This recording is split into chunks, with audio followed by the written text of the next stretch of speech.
guys, this is James Nunn on the Likez TV, and very excited to be here.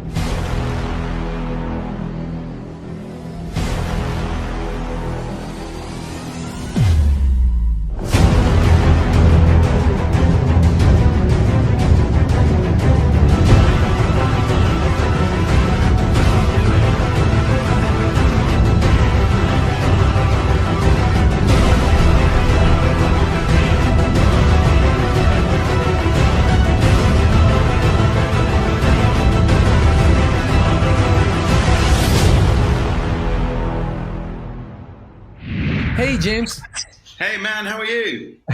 I'm good. Nice to meet you, mate. You hear me well? Everything works fine on your side? It looks like it, yeah. I love the graphic, man. Very cool.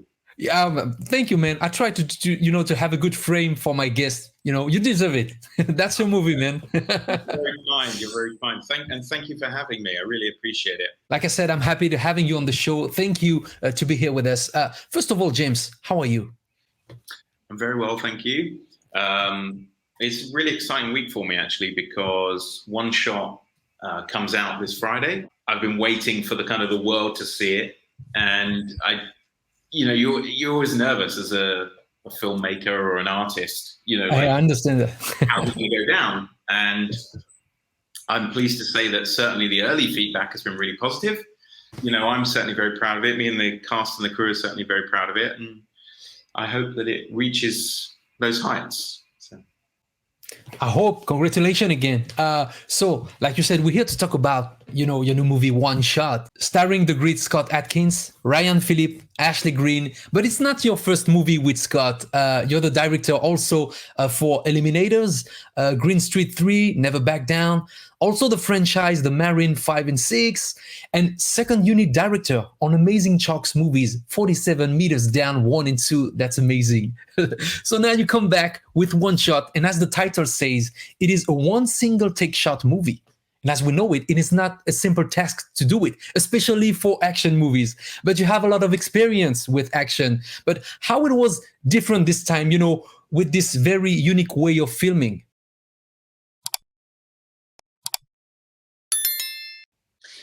Yeah, I mean, it was.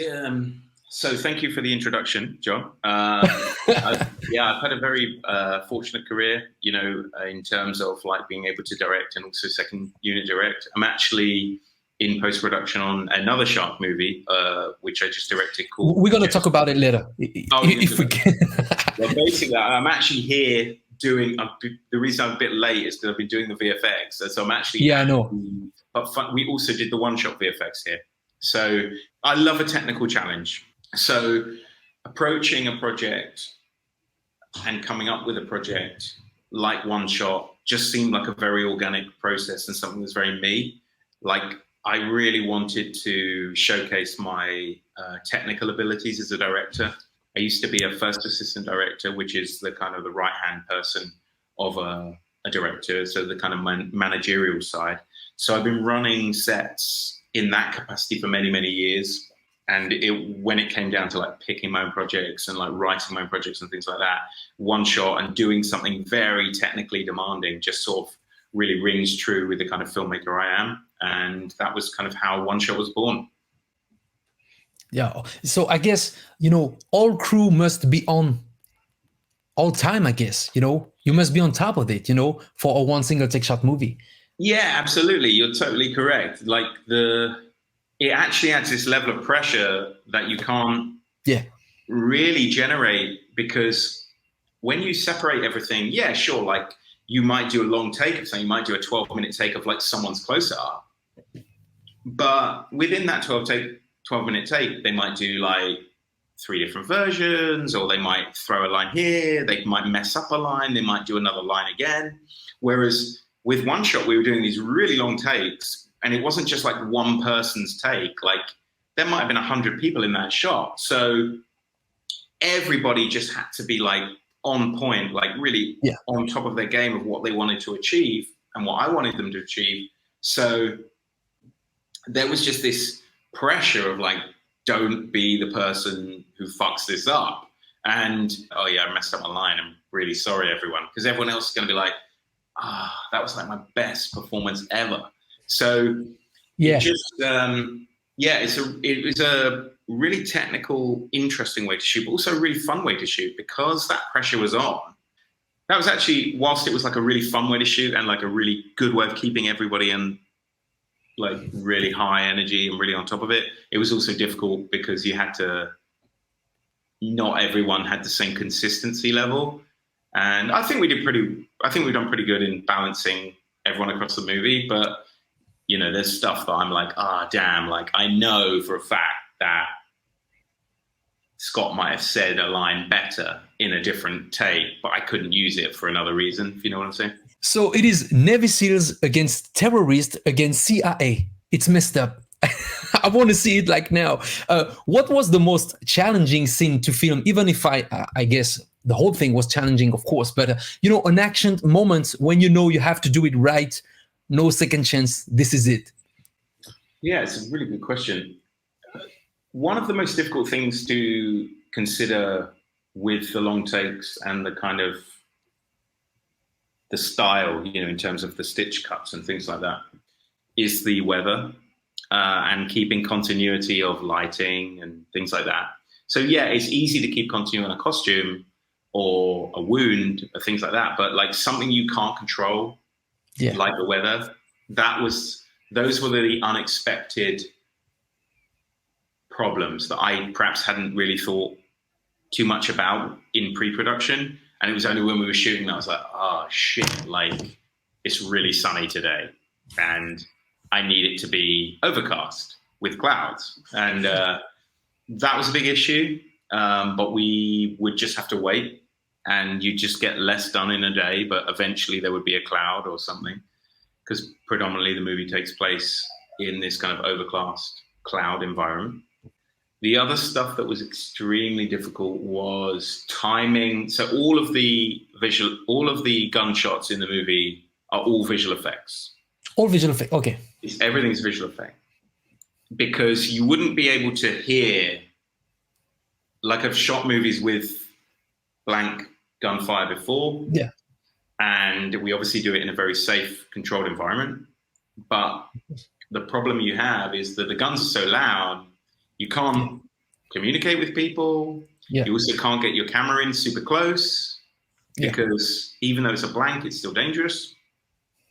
So we elected to shoot the movie with not real guns. But the problem that meant is like, if Scott is here firing a bullet and somebody, you know, like 50 meters away needs to get shot, and not just one person, like sometimes 10 people, it was like a system of creating, well, how is that person going to hear Scott's click? And it's just so quiet that there had to be this syncing of almost numbers, like calling like 1, 2, 3, like as people were taken out. But then the problem you have with that is that we're also shooting 360. So you can't just sit there behind the camera yelling 1, 2, 3, 4, 5 because you'll be in vision.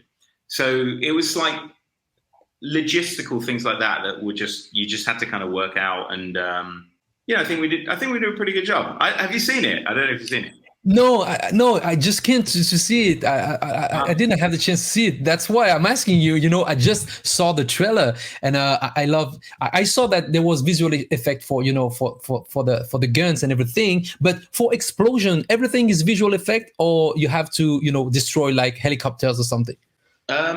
It's kind of a bit of both, and it's like we had some explosion stuff going off, but we would supplement it with visual effects.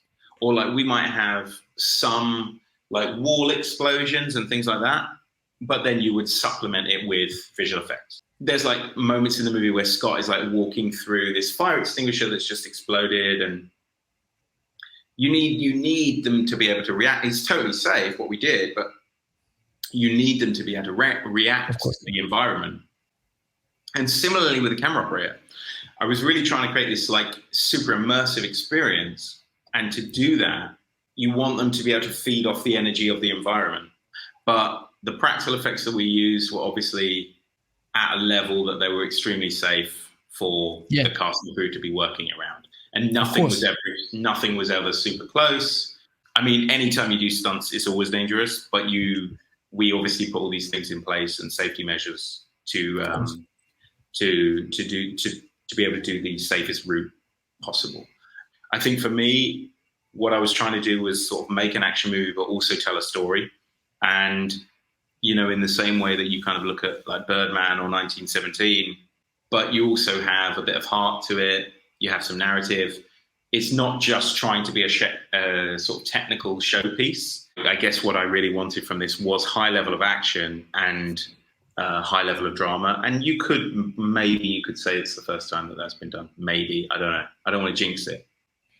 I can't wait to check it out. You know, I'll have to sort you out with a copy, John. Sorry, I didn't realize you hadn't seen it. No, yeah, I should ask. But now you're telling me I will next time. James, I love chalks, and it seems like you do too. So as I said before, you were second unit director on 47 Meters Down 1 and 2, and you have another chalk movie cooking as we talk, Jet Ski. Yeah, can you tell us a little bit about it? Because I love chalks. Really? Yeah, of course. So I was very lucky to have that experience on those two movies. The director is a very good friend of mine. We made a few movies before where I was his kind of like first assistant director. And when we went into making the first 47 Meters Down, he kind of wanted a friend to be at the helm with him. And we had a great experience. It was a lot of fun. It was, I like doing projects where I can learn and do something different and new. And, you know, making a short movie on not a lot of money, you know, on a low budget is a really fun experience to me. And I hadn't done any underwater filming and stuff like that. So I sort of grasped the opportunity to kind of learn because... And another challenge. Yeah, it's another challenge, exactly. And then it ended up doing very well theatrically and on DVD, enough to warrant a sequel. And then after those two movies were made, producer offered me to make my own shark movie, and I thought, well, yeah, why not? Like I know how to shoot in the water, and I think it'd be fun. I haven't done my own shark movie, and I guess it'll be out next summer. And the premise is 5 spring breakers are on spring break in Mexico, and they steal some jet skis, and they end up having an accident out at sea, and they can't get back to land. And there's sharks in the area. So it's kind of 5 people versus a shark, I guess. And yeah, I'm very proud of it. And it'll be out soon. I can't wait to see it too. I love it. Well, James, thank you so much for your time. It was nice to talk to you, mate. I wish you the best with One Shot. And we will be there day 1, of course. You come back anytime, James, on the Likez TV. I keep in touch with you, of course, because I love what you do, man. And as I said, it was so nice to have you on the show. Thank you again, James. You come back anytime, and we stay in touch. And I can't wait to see the movie One Shot.